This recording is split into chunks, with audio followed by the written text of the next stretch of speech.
I'd like to ask a question. If any of the board members have been on this section of river, one of you has, two of you have, you have too? All three of you have. Well, that's great. And if any of the other board members have not been able to do that, we'd be very happy to help facilitate that.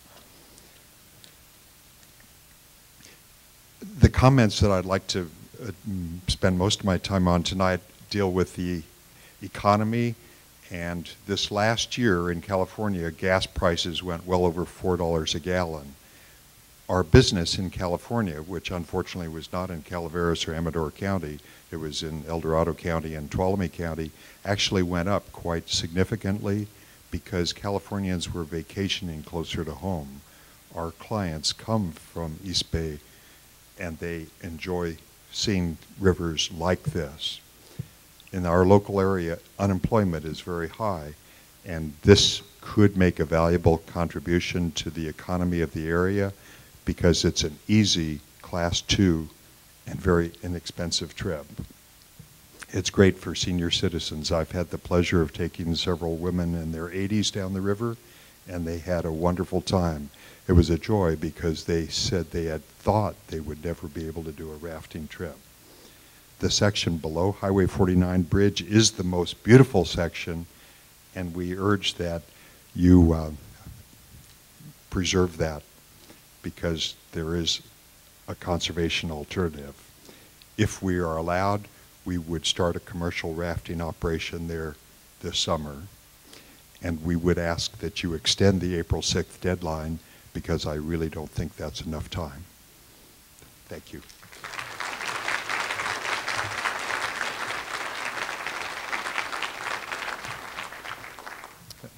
Christine will be followed by, Tilma Sherman. Hi, I'm Christine Coleman. I'm a psychotherapist. I help resolve conflicts all the time, every day in my office. I live in Calaveras County, and I work in Amador County. So I have the pleasure of driving back and forth over that stretch of the Mokelumne River every day. And let me tell you, I don't waste it. I thought about inviting my dog Cassie to come in tonight to talk with you about how she feels about the Mokelumne River, but I decided she'd be better at home. But she and I spend a lot of time walking that river, as do, I imagine, most of the people in this room at one time or another. It's an incredibly special place for us in this area. It's a very sacred place for us. It means an enormous amount to us that that river be there and be available for us to enjoy in its natural beauty. Having said that, I would like to just underscore that I completely and totally support all of the comments that Steve Belinsky made here tonight. And I'd like to underscore one aspect of what he said, and that has to do with where are we going as a country, as a nation? What kinds of choices are we going to make at this point? We just elected a black man by the name of Barack Obama to lead this country. And I don't think that happened by mistake. I think we really are looking for some major changes to happen in the way that we think about and approach problem solving.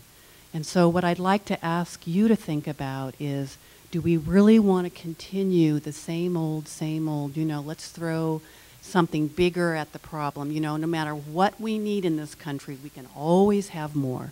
We can drive our SUVs, we can, we can just continue to take from Mother Earth and she'll continue to give up. Well, the fact of the matter is that's not true, and the Mokelumne River is just a gem of a river. It's a beautiful place and it is alive and it brings life to all of us.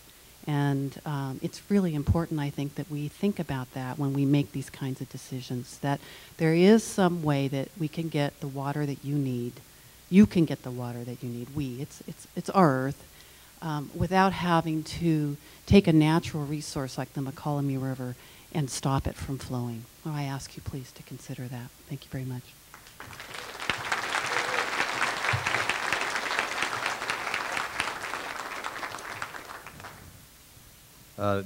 Following, I'm sorry, I can't read this very well. Tillman, is that correct? Yes, my name's Tillman Sherman. I'm sorry, the speaker following Mr. Sherman will be Carol Phelps. Okay. I'd just like to say, I guess I've come to learn that I'm an activist, I didn't really understand until a few weeks ago what I was really doing.